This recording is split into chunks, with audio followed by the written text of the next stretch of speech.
Olá pessoal, tudo bem? Meu nome é Flávio Ricardo Vassoler, eu sou escritor, professor e youtuber e hoje em mais um vídeo de leitura literária para vocês eu lhes trago fragmentos do livro Como Curar um Fanático, que reúne uma série de ensaios do formidável escritor israelense Amos Oz.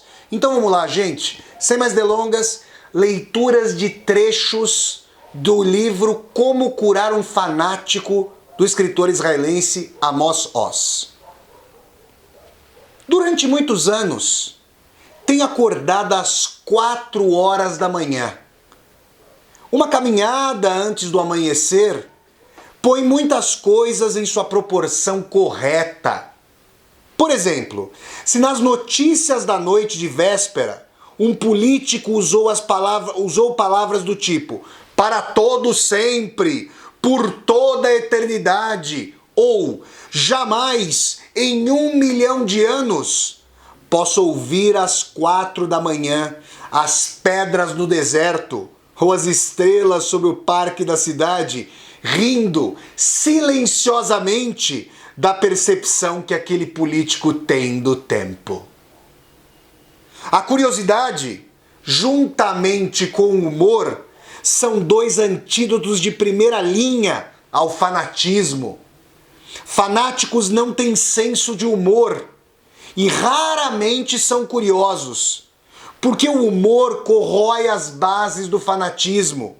E a curiosidade agride o fanatismo ao trazer à baila o risco da aventura, questionando e às vezes até descobrindo que suas próprias respostas estão erradas. Isso me leva ao papel preponderante da literatura, em particular, e da arte em geral. Seu maior mérito não é propor uma reforma social ou fazer uma crítica política.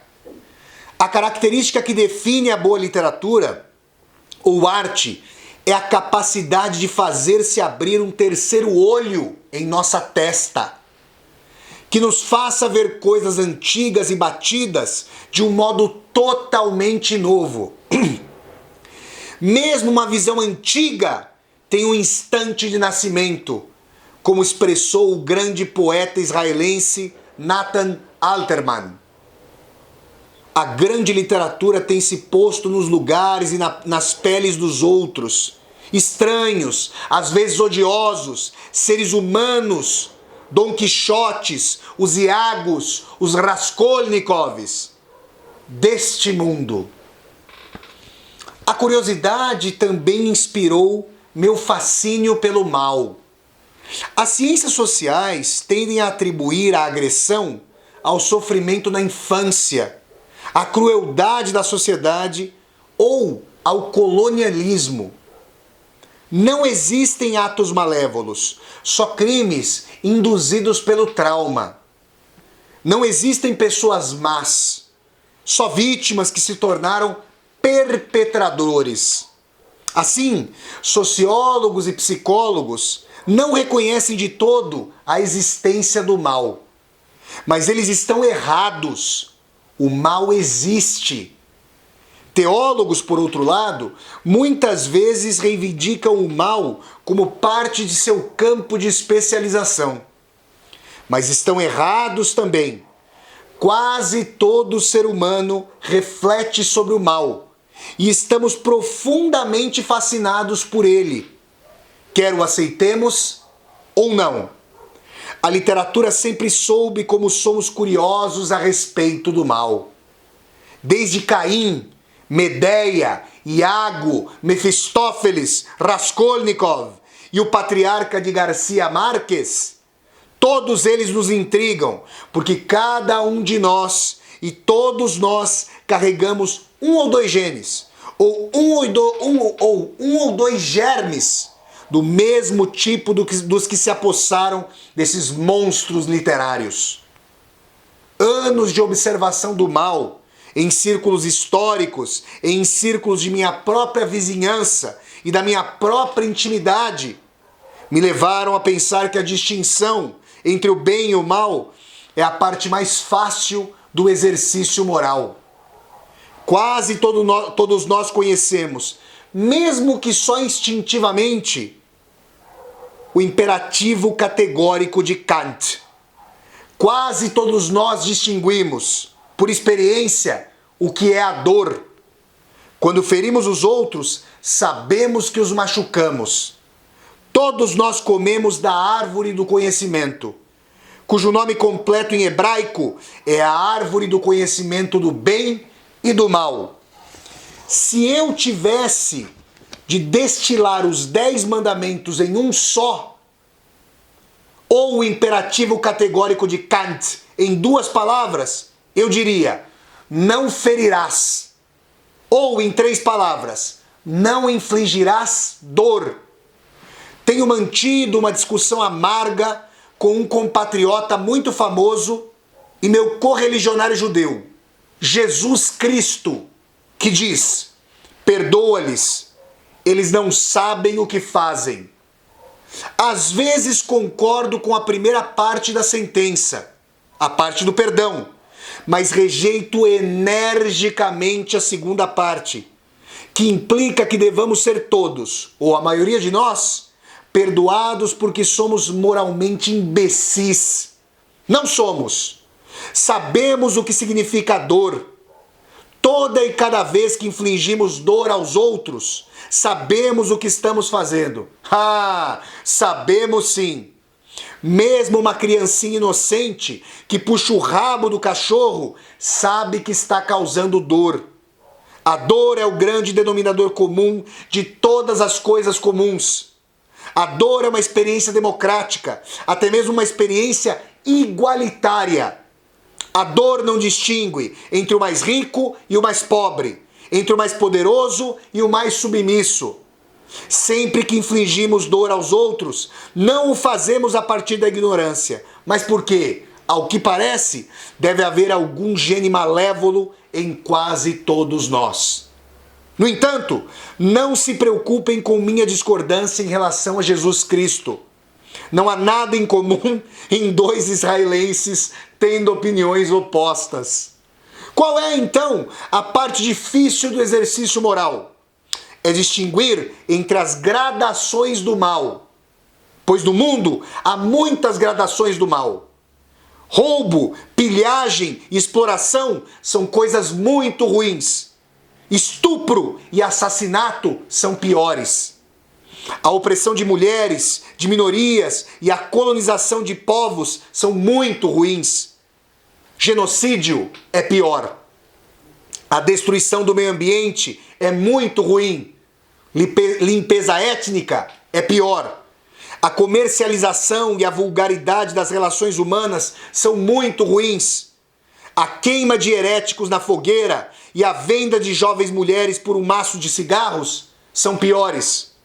A infantilização sistemática da humanidade pelo capitalismo de mercado é muito ruim. Bem como o entrelaçamento entre política e entretenimento.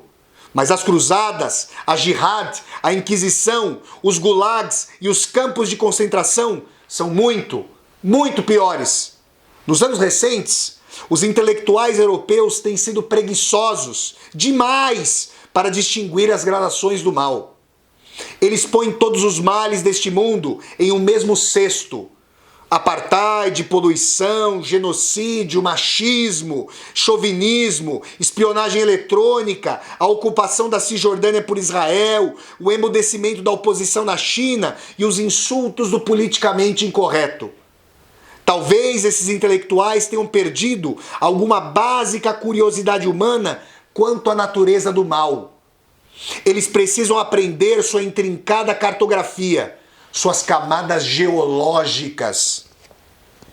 E assim, enquanto Immanuel Kant estudava o zênite do bem absoluto, meu próprio trabalho cotidiano me leva ao reino do mal relativo. Pois aquele ou aquela que não souber distinguir entre as diferentes gradações do mal, poderá, involuntariamente, tornar-se um servidor do mal. Este é meu próprio imperativo moral. Prestar atenção às diferenças entre o que é ruim, pior e o pior de tudo, e tentar não causar dor, ou ao menos tentar infligir o mínimo de dor possível. Acredito que a síndrome de nossa época é a luta universal entre fanáticos, todos os tipos de fanáticos e o resto de nós. Entre os que creem que seus fins justificam os meios, todos os meios, e o resto de nós que julga que a vida humana é um fim em si mesmo. O fanatismo muitas vezes se origina na vontade imperiosa de modificar os outros pelo próprio bem deles. Com mais frequência do que o contrário, o fanático é um grande altruísta. Está mais interessado em você do que nele mesmo. Muitos fanáticos nem sequer têm um self ou qualquer vida privada. Eles são 100% públicos. Uma síndrome comum é uma combinação de interminável autopiedade com uma crença ardente numa redenção instantânea. Tudo de um só golpe.